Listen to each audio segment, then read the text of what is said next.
Welcome to another exciting episode of 60 Plus Uncensored, the show where we have real, unfiltered conversations with people over 60 who are still working, growing, living with purpose, and refusing to fade quietly into the background.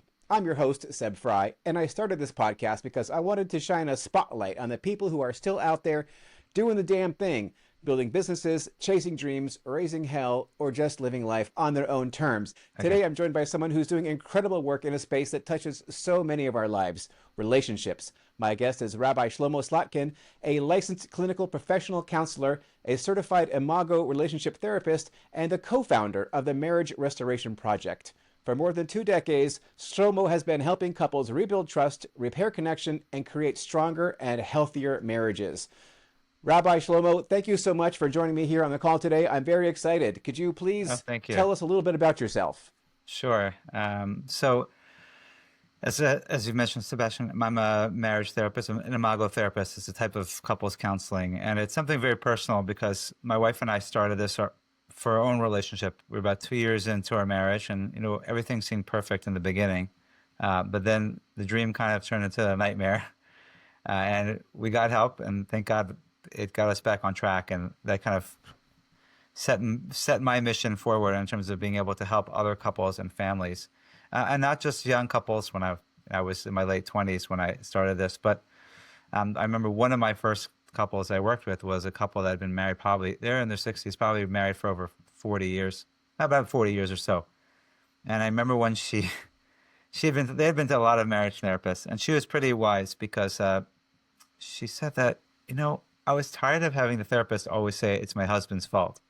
I know that I must have some type of ownership in all this, and I want to be able to work on it. Usually that's the other way around. People want their spouse to be blamed. So this person was very self-aware.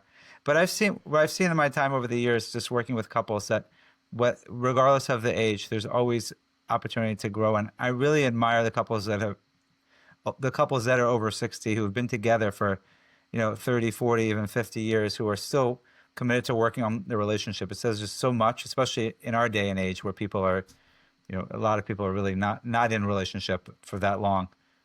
So it's always a pleasure to work with that population and help them be able to rekindle the love, especially since they've had life transitions and empty nesting, and people are home from work and retired. Yeah, I mean, like, there's a lot of changes that people go through, like, okay, you get married in your 20s or maybe your 30s, and like you're young and idealistic and you don't have kids yet, and, life seems full of promise. And then, you grind out the decades and, people end up growing apart. But you're still married to your wife Yeah. after all So these I'm years? still married after all. Just had our 24th anniversary. Your 24th anniversary. All Yeah. right, very good. So how long have you been working on the Marriage Restoration Project? So the Marriage Restoration Project, I would say we officially, coined the book, the website, and everything. Probably about, I date all this by my kids. Like I remember like what kid was a baby at the time. Probably about 12 years ago. But I was already doing this work as an Imago therapist about 20 years ago. So what is an Imago therapist? I've never heard of that Yeah, so before. Imago it's a modality of couples counseling. So maybe people have heard of Gottman or EFT. It's another modality. It actually was around even before in the 80s. It was created by Dr. Harville Hendricks, and he wrote a book called Getting the Love You Want. It was very popular. It was on Oprah about 17 times. And the theory is that, well, why do we pick our spouse? It can't be random, right? Why there's so many people we could have fallen in love with and married. Why do we pick the person that we chose to commit to? And the theory is that we all have an imago. We all have this unconscious image of our ideal partner. And that unconscious image is really made up of the positive and negative characteristics of our parents. So basically, we're looking to marry someone very familiar. This is all unconscious. Conscious, nobody in the right mind probably would want to do that if they had a bad childhood, of course. But if they had a good childhood, maybe. But so we say that marriage is the unfinished business of childhood, and it's for the purpose of growth and healing. So it's a very fascinating theory about why we pick each other, why we have conflict. And once couples begin to see the parallels, they start realizing that a lot of the fighting here is really between the baggage that they're bringing as opposed to the two people here. And once they become conscious about that, they can get out of the power struggle that they're in and create a real relationship, a real lasting, loving relationship. So that's the theory, and of course, there's practically speaking, it's a very structured approach. It really focuses on creating emotional safety so people can show up as their best. Because a lot of times people have a hard time communicating, people react, people get defensive, especially when your spouse says something that they don't like about you.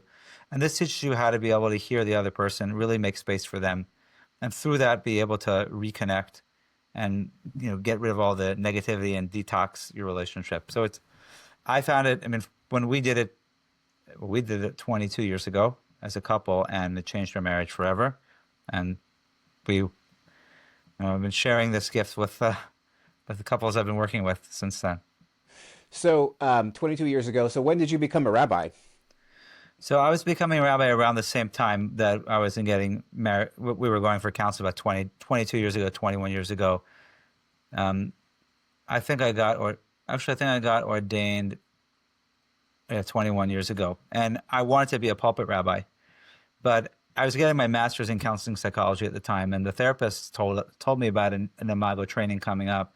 And I said, I might as well learn how to do this. It's really great. It actually works. And if I'm a rabbi, I'm going to be helping people. But then this became my, I guess you call it ministry, so to speak. I didn't wind up pursuing the pulpit, and I wound up working with couples full-time as a therapist. And I work with couples from all different backgrounds, not just Jewish couples, actually. Most of my couples aren't Jewish.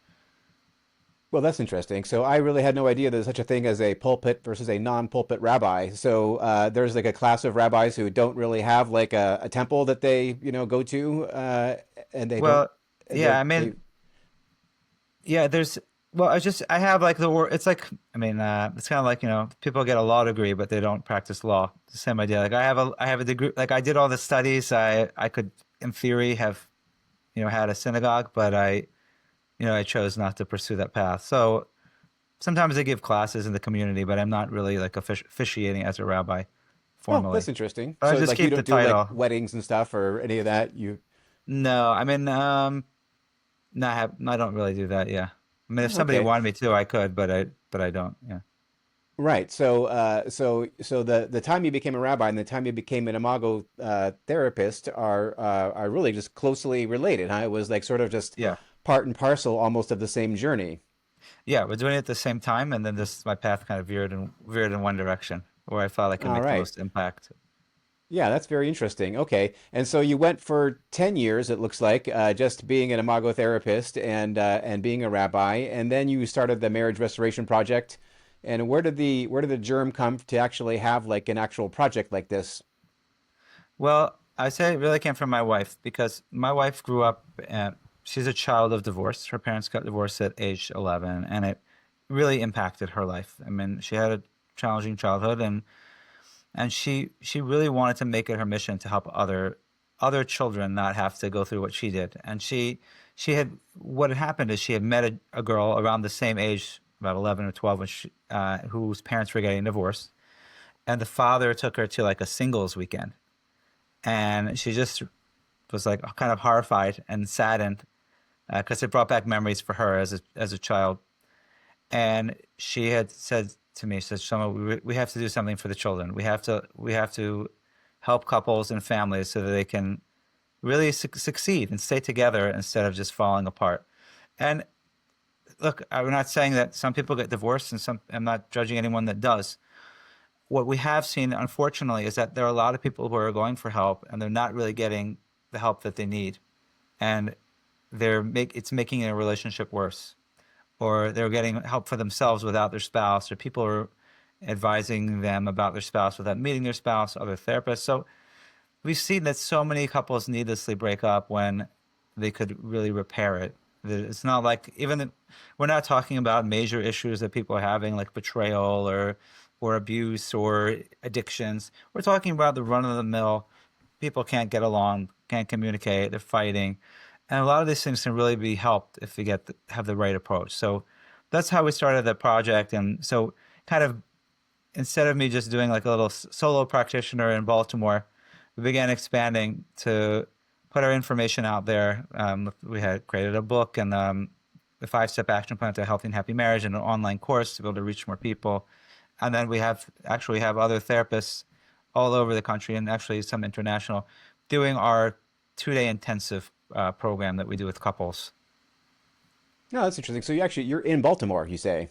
I'm located in Baltimore. Yes. I was just in Baltimore this past Oh, really? weekend for the Society of Certified Senior Advisors conference, and Oh, yeah, had a good time there in Baltimore. I mostly was just in the Inner Harbor, I guess you would say, but yeah.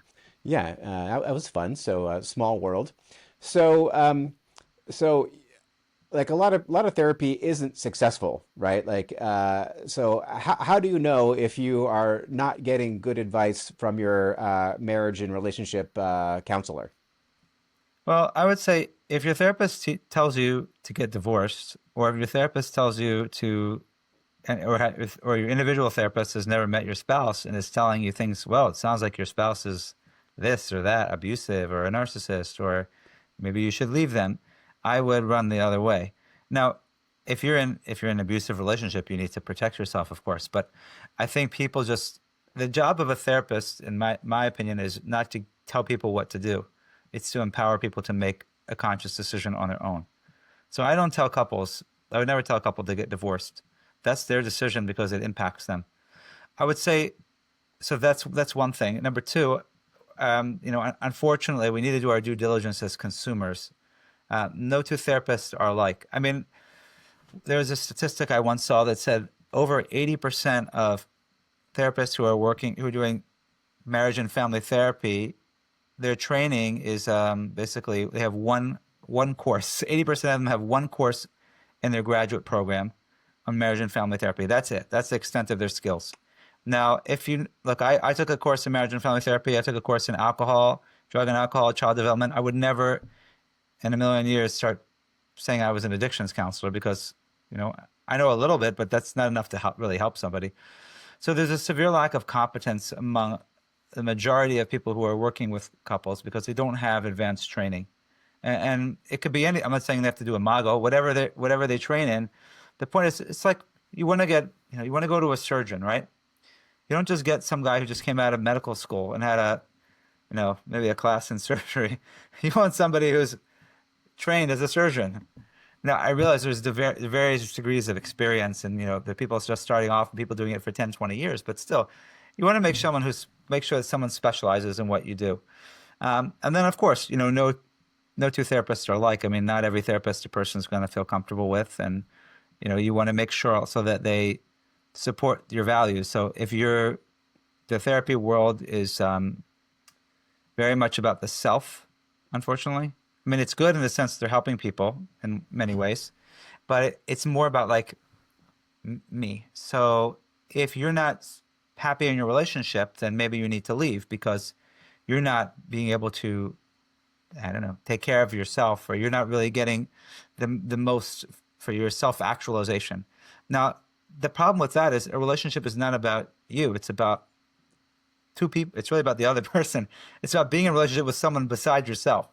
So it's not always going to be fun. It's not always going to be pleasant. You're not always going to get your needs met. So you want to make sure that there's somebody who's friendly to marriages that supports a relation. If that's, again, if you want to stay together, that supports your relationship, that supports and realizes that relationships have their challenges, and the goal is to see the challenges as an opportunity to grow together as opposed to a reason to call it quits. So, that's a lot. And I feel bad for the consumer because you think, I'm going to go to a therapist. I can just open up the phone book or go on Google and find somebody in my area. Just like you find I don't know, I need an allergist. Why do I need to research to make sure they know what they're doing? But I think this can be life and death. This is life and death for a family if you don't go to the right person. So you want to make sure that you do your due diligence and feel comfortable enough with them. And if you feel anything that makes you feel uncomfortable, they are not the be all and end all. A lot of people, people are well meaning. Most people who are therapists went into the field to help people. They're not doing it to get rich. But, in terms of the way that their lack of experience and just the type of, mindset they have, it might not be in parallel with what yours is. Yeah, I think like a therapist is like it's like a deeply personal thing, right? I Yeah. would imagine. I mean, like you're plumbing, some some pretty deep spaces oftentimes. So like years ago, I went through this training, which was kind of like EST, if you know what that Sure. is. And it wasn't EST, it was kind of like a EST ripoff, I guess you would say, although it was interesting. But one thing they said in that is like, how many people does it take to have a successful relationship? And the answer was one. Right. One person can choose whether or not they want to, you know, accept what the other person gives them and just, like choose to be successful within that framework, and instead of having to like, try to like change the way that that person is presenting themselves or behaving or whatever. And then so I thought about that because you said that a lot of people, rather than going to like couples counseling, will go to like individual counseling and to try to help their marriage just working with an individual counselor. And you're saying that doesn't really work. Is that correct? Do you really need to Well, go for couples counseling or? I would say yes and no. So what I mean by that is a few things. The best way to work on a relationship is to work on it together, if you're able to. I realize a lot of people don't have a willing partner, but if your spouse is willing to work on a relationship, the best way is to do it together.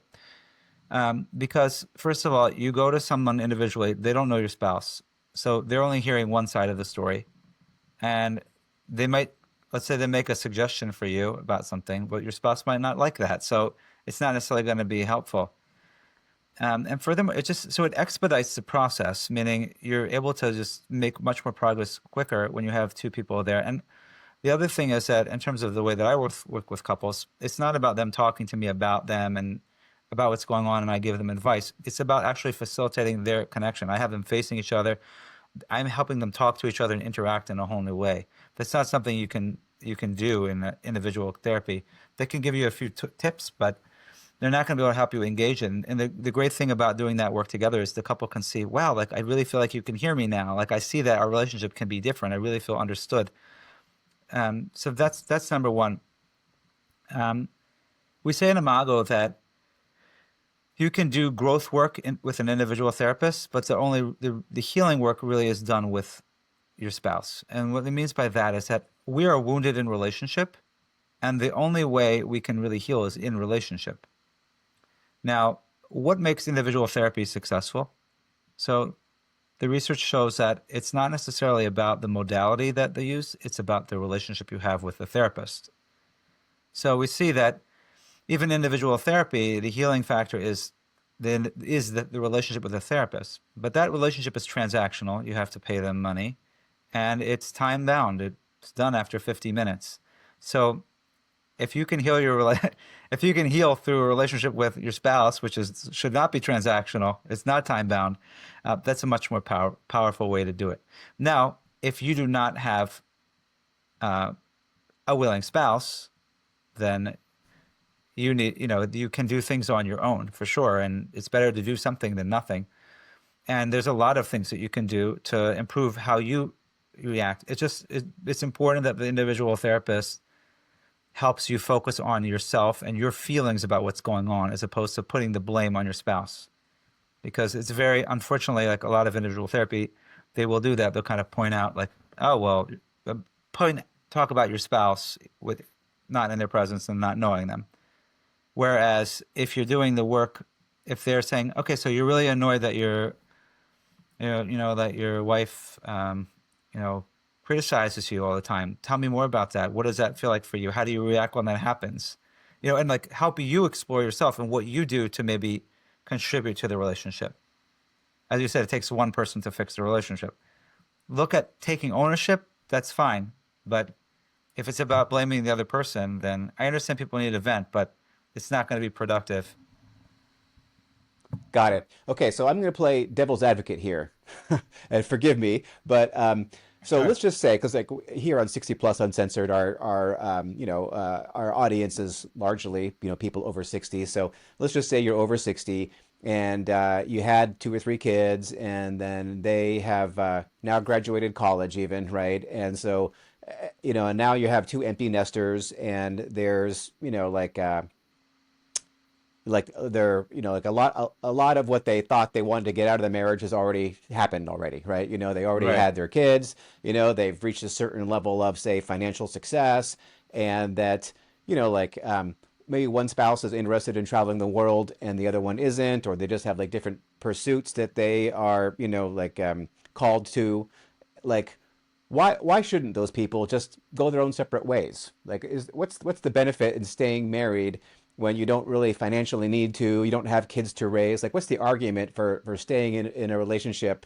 that you don't necessarily need, like, later in life? Because I know a lot of people, that's what they think. They're like, why am I doing this? Like, why don't I just, like, take, like, like, reboot my life at this point? Right. So you're wondering, like, once you have everything and you don't need to parent anymore and you're financially independent, what do you need? Why don't you just leave your spouse? I mean, if you're not happy, I guess. Yeah, right. If you're That's my happy, I question. guess there's no reason to Yes, leave. thank you. That's my question. Yes. Yeah. So a few points. I mean, before we get to the relationship, just physical health. I mean, I've seen statistics show that, at least for men, men that are alone are less healthy and die younger when they're not married, or they live longer when they are married. So there's a health benefit to staying together. I think that people don't want to be alone. So I think that there's a benefit of being together with someone and having a life partner in your old age. And to have to start over is a hard thing for many people to do, especially at an old age. Who's going to take care of you when you get to the point where you might need it? When you start getting older and maybe you can't function as well. Who's going to be there to take care of you? And I also believe you're always going to be in a relationship. So especially if you have children, meaning if you have children, even if they don't live in the home, but if they have grandchildren, or even if they don't, you'll have them. I mean, when I've worked with couples in this setting, they have their kids come over, the grandkids come over. They have happy occasions, weddings and other celebrations, holidays. It's nice to be able to spend it together, and you're going to see each other regardless. So if you're fighting and not getting along, it's not going to be really pleasant. So you can't just, like, unless you leave and go to another country and have nothing to do with anyone from your extended family, I guess you could make a new life there. But otherwise, you're going to be in relationship with this spouse if they become your ex. So you might as well try to work on it. And I do think there is something about being able to be together with another person and share a life together and share experiences. I do really think that. I mean, some people by personality, maybe they may be very independent, but I think it can get a little bit old after a while. I think that there's this allure of being able to do whatever I want and not needing someone. But in the end, I think people come back to feeling that loneliness and wanting to have that companionship and someone that just is there for them. Right. So that's what I say. Might as well try to work on it. You have all this time together that you've built. Might as well try to work on it together. And besides that, I think that you're helping yourself. According to the Imago theory, that you are uniquely drawn to somebody who's going to push your buttons. But the idea is that it's for the purpose of growth and healing. That person is uniquely able to help you heal and become the best person you can. So it's an opportunity, if you want to do personal growth, it's the best personal growth opportunity to be in a relationship with someone and really work through the struggles together and get to the other side. That's a good answer. So, if I may paraphrase that, basically, you're more likely to have a happy, fulfilling relationship, life, if you stay in that relationship than if you just, cut ties and go away. I think is what I'm hearing there. So, Yeah. okay. Well, so, like, you've been married for 40 years or 30 years, say, and,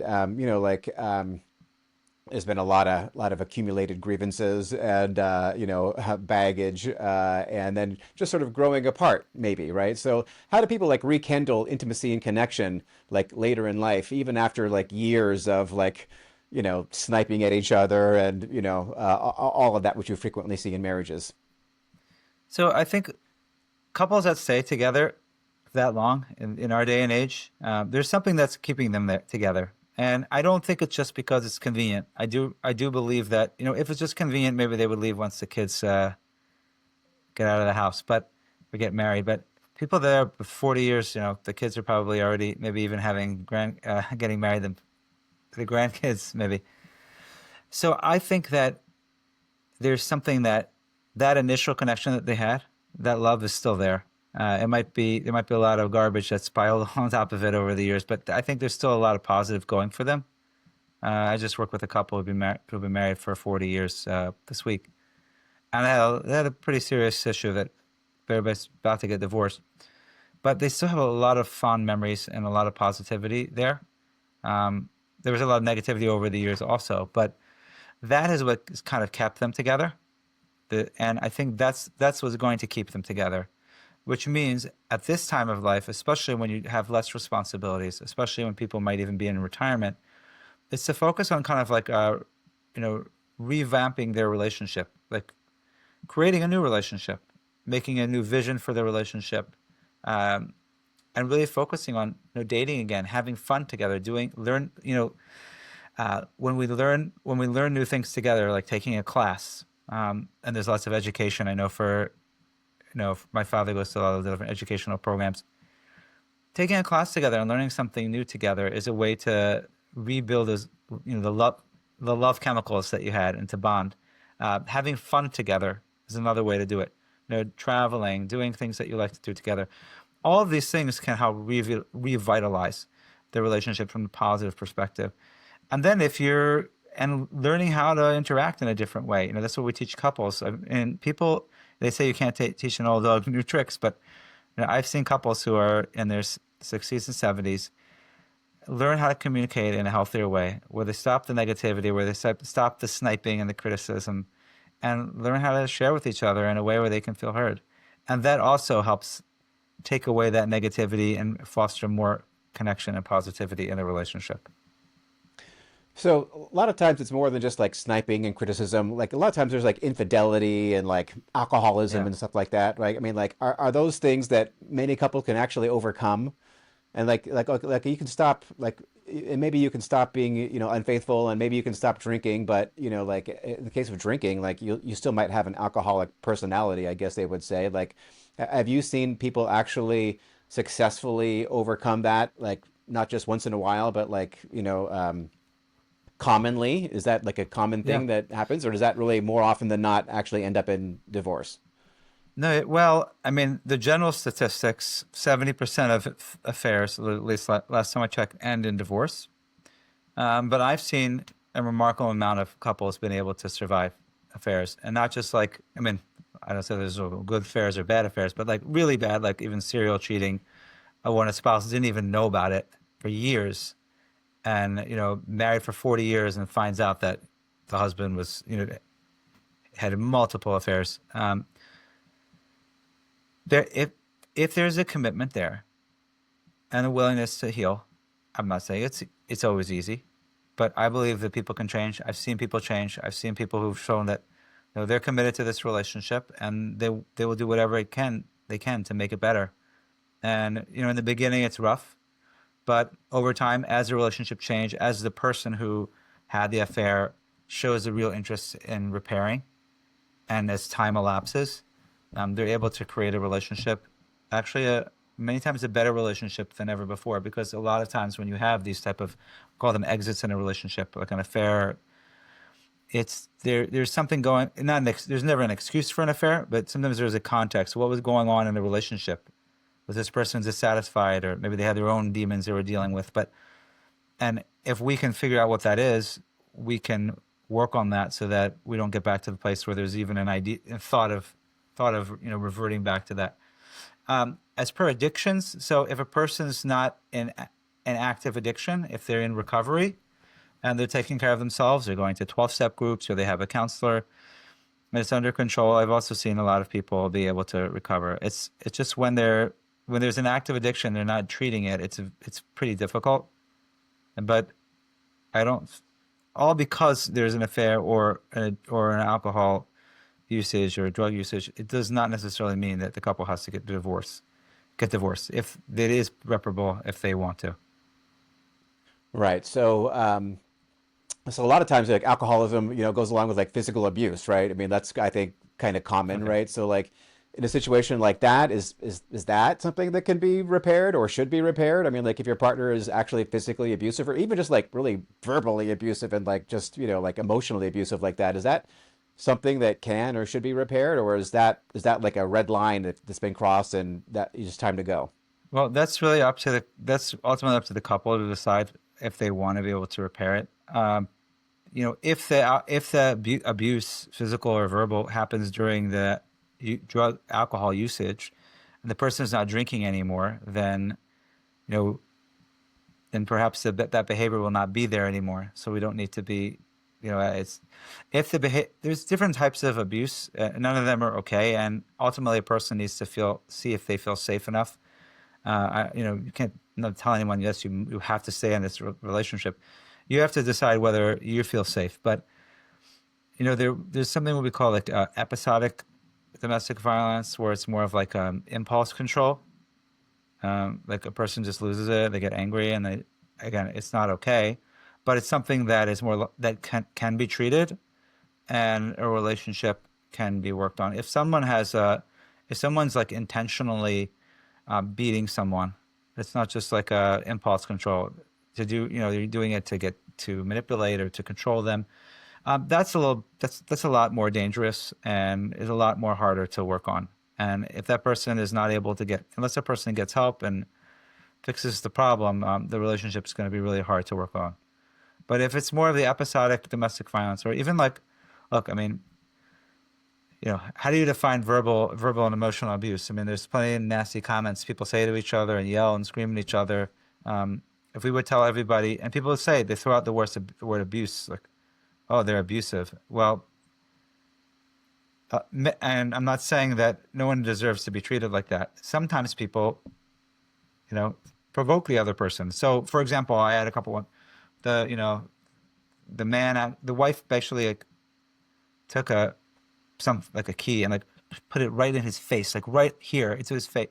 She was like basically like provoking the guy, so he like knocked it out of her hand and it wound up hitting her. Now that's not okay, but she was. It's like if you're poking the bear, you know what I mean?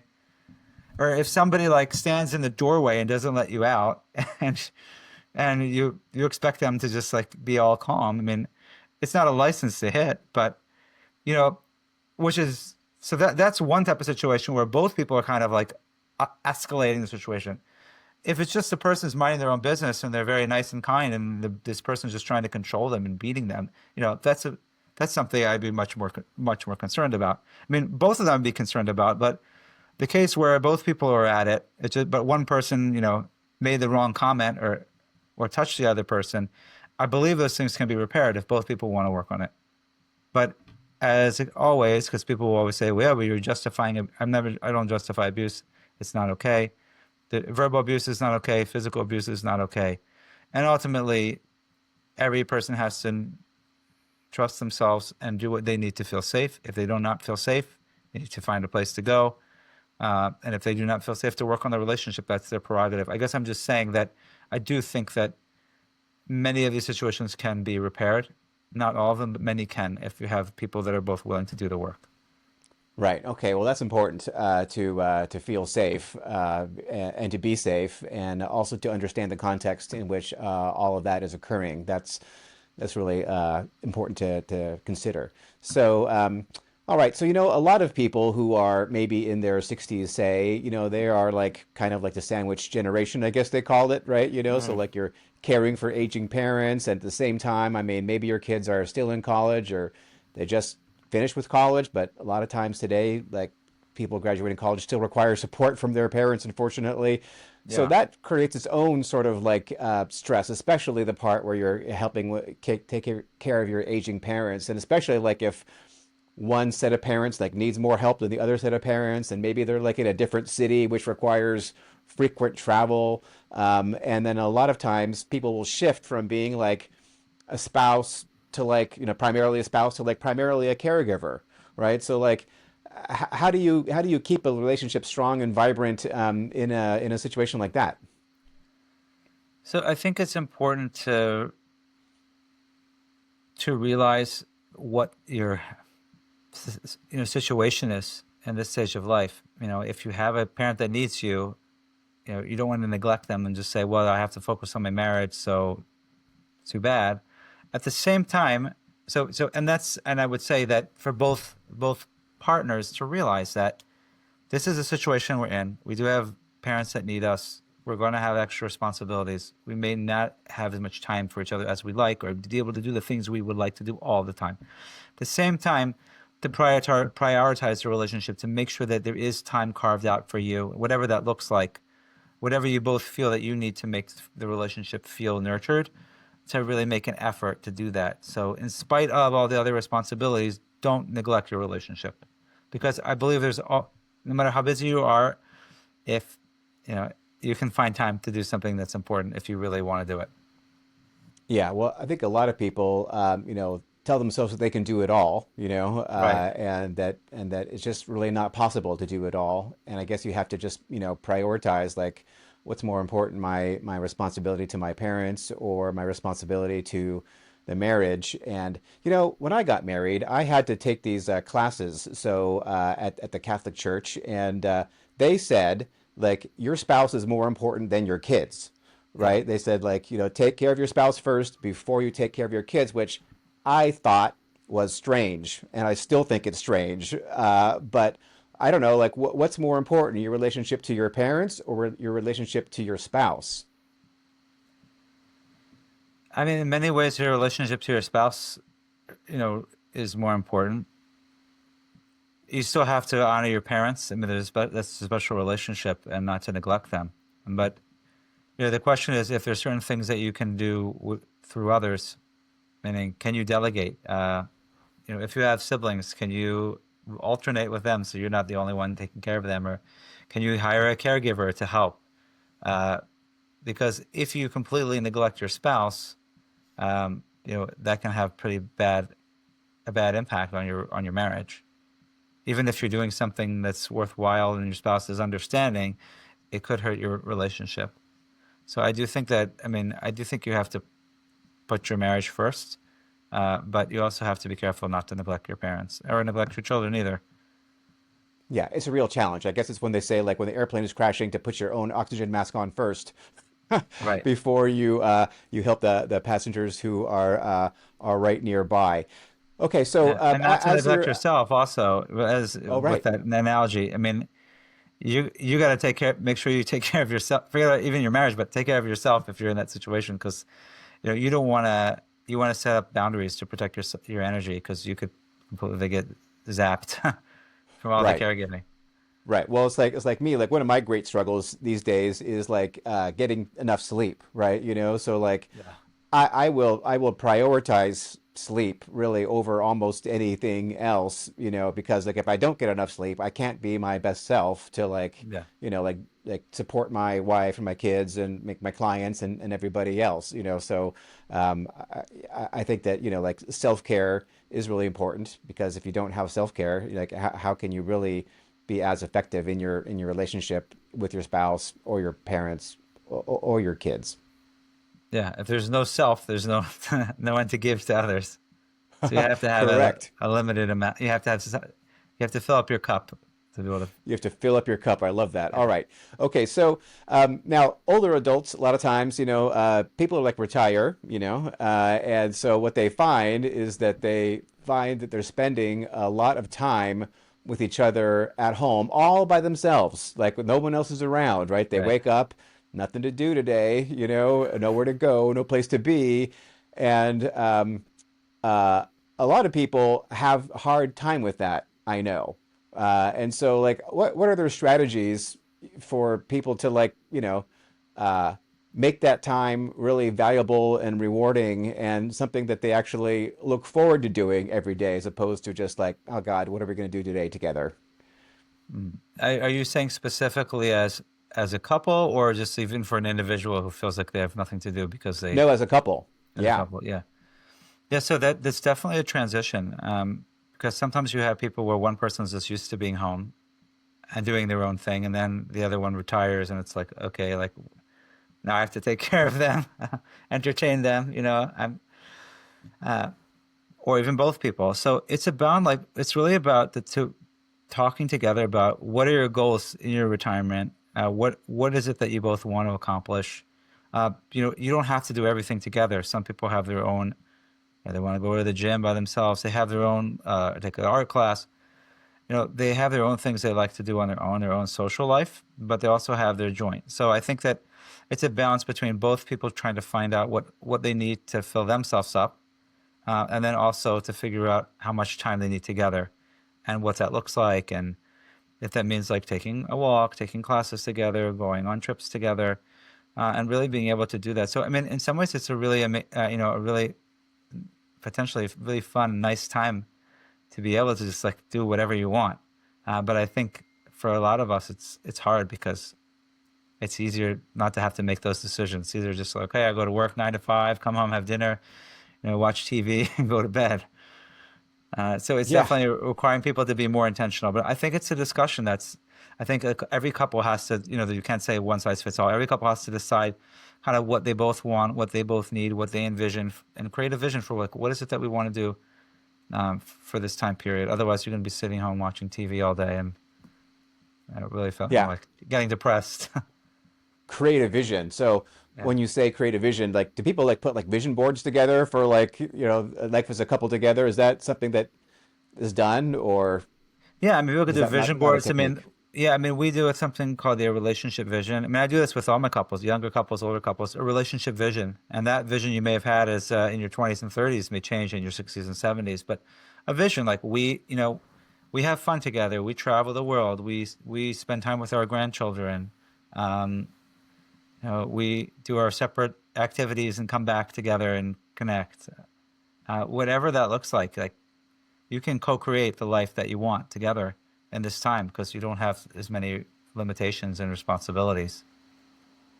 And just really Yeah, that's getting clear about interesting. that and have a conversation about it and writing it down on paper. And if you want to make a vision board with pictures, you could do that too. So, that's interesting because like I think a lot of people like during their like working years, let's just call it, right? Like they feel that they could never really have a vision for their lives, right? Because they Yeah, think, oh my God, I got bills to pay. Like, I want to be a poet, but I have to be like yeah, HVAC technician or whatever, right? In order to pay right. the bills. And that people have spent decades really feeling like they couldn't really have a vision for their lives or their relationship. They just felt like I have a duty, I have a responsibility. This is what I have to do. This is who I am, and it's just grinding it out. And then when they hit their 60s and maybe they're retired or whatever, like they don't have that anymore. And for the first time in their lives, maybe, or since before they got married, they really have an opportunity to like actually create like a vision for the life they want to lead. Do you find that people really struggle with that, or is that something that comes easy to a lot of people? I think it depends on the person. I think sometimes people don't give themselves the permission to be able to do that. They're just so used to, I would say, being responsible that to think about like I can do whatever I want now. That's kind of challenging for some people. So maybe they don't feel like they have the energy to do it. So for some people it's easy. Some people they've been waiting. They're just like they've planned this for years for their retirement, and other people did not really plan it out. I mean, they just kind of work ended and now they have to figure it out, and that can be difficult for people who don't have that plan or vision. Yeah, I can imagine. So, are there any like strategies that you can suggest for older couples that they can start using like today? Because I know people who are listening to this, a lot of them, half, two-thirds maybe, who are, over 60 and still married are like feeling kind of like adrift. So are there any like strategies that couples can like practical strategies that couples can start using today to strengthen their bond? Sure. I think one thing is have take a few minutes a day to share an appreciation. So say something that you appreciate about your spouse, something they've done for you, a quality that they have, and you can even share why I appreciate it. I appreciate that you made me dinner tonight, and I appreciate that because it really makes me feel like you care about me. And it's a great way to connect and have that positive connection. Face each other, look into each other's eyes, hold each other's hands. Even though you're going to be busy, we're so distracted in our day and age. Besides all the things we need to do, but just social media or cell phones, it's just like just being present with each other for a few minutes helps us reset that connection. So it's a very easy way to do it. I think that our tendency is to look for what's wrong in the relationship. That's just how we're wired as human beings, to have a negativity bias. We're always want to make sure that there's no danger ahead. So to be intentional and to look for what's good will help us see more good. Besides of being a positive reinforcer, but it will help us see more good. It's what we look at is what we create. So how we observe it, and we see our partner as somebody that's good, we're going to start seeing them even better. So that's number one. That's a great thing to do if you can on a daily basis. Like make a time, before, when you wake up in the morning, when you have dinner, when you go to bed, whatever one works for you. Another one is to really make an effort. I mean, it could be that you go out and do things together all the time, but make an effort to have like a date once a week. To do something, the two of you. You may have lots of friends that you go out as couples, but I think that's fine. But do something together, just the two of you, a date, something fun, not just like going out to dinner, but something a little bit more engaging, and maybe like a new, take a Tai Chi class, or like do something interesting, and that you haven't done before. That's also a good way to reconnect, to see each other in a new setting, and to create new chemicals in your brain that can help you stay more connected to each other. All right, very good. So I'm going to put you on the spot here, Rabbi. Sure. Can you share the story of like one of like your biggest successes as like somebody helping people put their marriage together? Like, don't use any names or places or dates or Yeah, of anything like course. that, but like somebody who like they thought for sure they were going to end up divorced, and that in the end they turned out they catalyzed their relationship into something that was better than it ever was or could have been that they ever thought would be. Do you have any stories like that? And what was it that helped them come together? And was it your advice? Was it just them? Was it God? Was it like a realization, or like, is there any kind of Sure. story you can share like that? Sure. So, I mean, I have a lot of couples, and some of them I don't always know what happens like down the road. I only see like in the immediate, but I do have somebody that I know that's, so they were basically, now they're probably, I don't know how old they are because they probably got married young, but it was over a decade ago. A couple wanted to work with me. Um, the wife was in individual therapy. The husband told me that she has some type of thinks she has some personality disorder.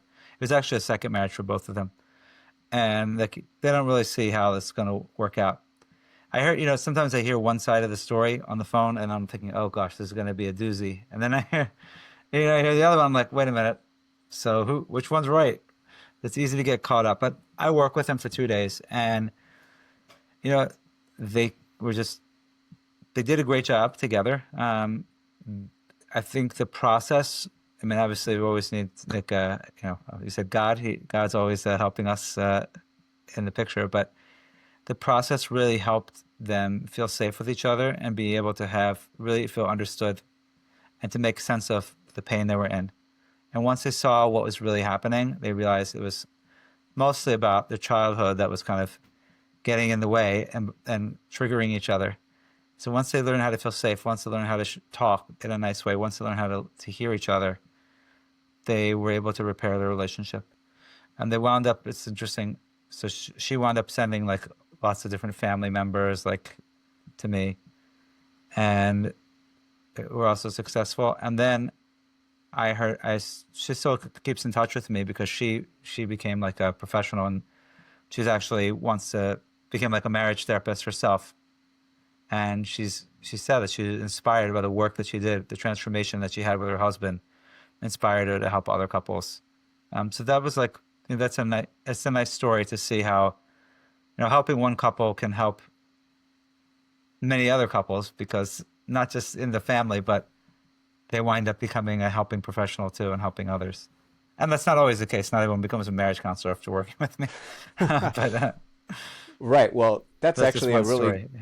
that's a Yeah. great story, because I mean, like, whether or not you would go and become like a marriage counselor, just the fact that you are able to like, repair, restore, and reinvigorate your marriage, right? That creates like a reference point for other people that in life, whether or not you're proselytizing about like, staying together as a couple or whatever, but just being an example to others who are around you, because, you know, I'm not gonna say almost everyone's going through the same thing, but like a Yeah, lot of people are having very similar challenges, right? And like for if sure. you are able to show up, for your spouse and in a way as a couple, to your community, that I think is really very helpful, to a lot of people to see that, hey, listen, like if they can do it, I can do it too. So, Rabbi, we are running out of time here, but before we go, just tell me, like, how can people get a hold of you? And like, do you have I think you mentioned that you have like workshops that you do. Like, is it all Sure. online, or is it? Do you ever like you have a tour that you go coast to coast, or like, tell Yeah. me more about like how people can work with you. Sure. So our website's themarriagerestorationproject.com, themarriagerestorationproject.com. And we do private intensives with couples. So it's like a private 2 day, either myself or we have clinicians and therapists in other locations around the country. So if you want to work with somebody locally, you can. Some people travel into Baltimore to work with me.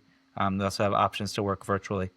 So we do 2 days, and it really helps you just really rediscover each other. It's great for couples that have been around together for a long time. Just really rediscover the love and really chart a path forward. And then we have support afterwards. We also have some. We do also do like group workshops in person, and sometimes in Baltimore and online. We have one coming up actually in November online. And then we have a self study course. So if you don't really want to do work with somebody personally, but you want to do the work, either in the comfort of your own home by yourself or with your spouse.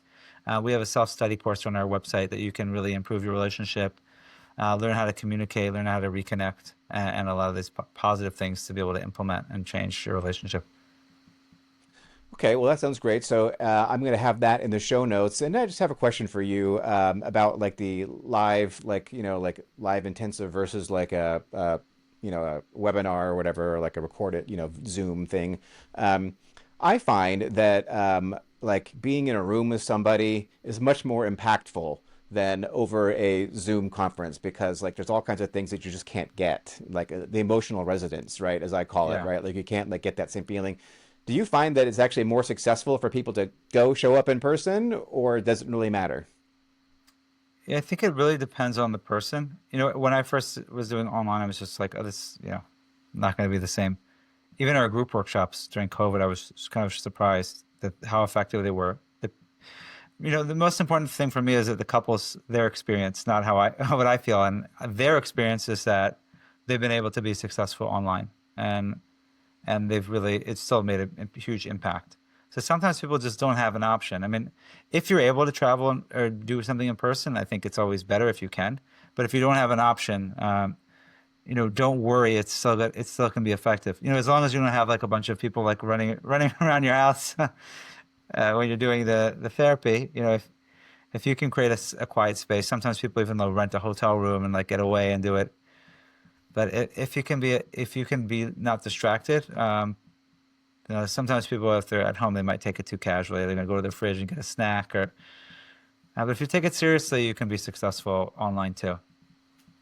Yeah, that's a good point because, like, I mean, frequently I'm on Zoom calls all the time, right? And like, Yeah. I'm not necessarily 100% focused on the Zoom call, and I really love getting together in person. But that's just me, and I think and this is the tricky thing about your business is that, like, I mean, everyone is so different, right? I mean, like, Yeah. there's no person who's a commodity, right? I mean, like, I mean, so it's very challenging work, I can imagine, what you do, right? Because like it's never the same couple twice, right? Yep. Every couple is a world in and of itself. Right, very good. All right. Well, Rabbi, thank you so much for joining me here today on 60 Plus Uncensored. I really enjoyed it, and I know that a lot of people will see a lot of value in this, and I hope that anyone who is, struggling with their marriage, especially 60 plus, and you want to, put that back together again, maybe better and stronger than it ever was before, reach out to Rabbi Shlomo and the Marriage Restoration Project. Thank you, Seb. It's been a pleasure. All right, that's a wrap for this episode of 60 Plus Uncensored. Huge thanks to Rabbi Shlomo Slotkin for setting the tone with such honesty and insight. Now, if you like this episode, do me a favor, hit that subscribe button, leave a review, and share it with someone you know who needs to hear it. And if you know someone over 60 who's still doing big things, living boldly, working with purpose, or aging on their own terms, I would love to hear from you. Reach out at team60plus.com or join the conversation on Reddit at 60 Plus Uncensored. I'm Seb Fry, and this is 60 Plus Uncensored, because as we're learning, life after 60 isn't the end, it's just getting good. Subscribe now.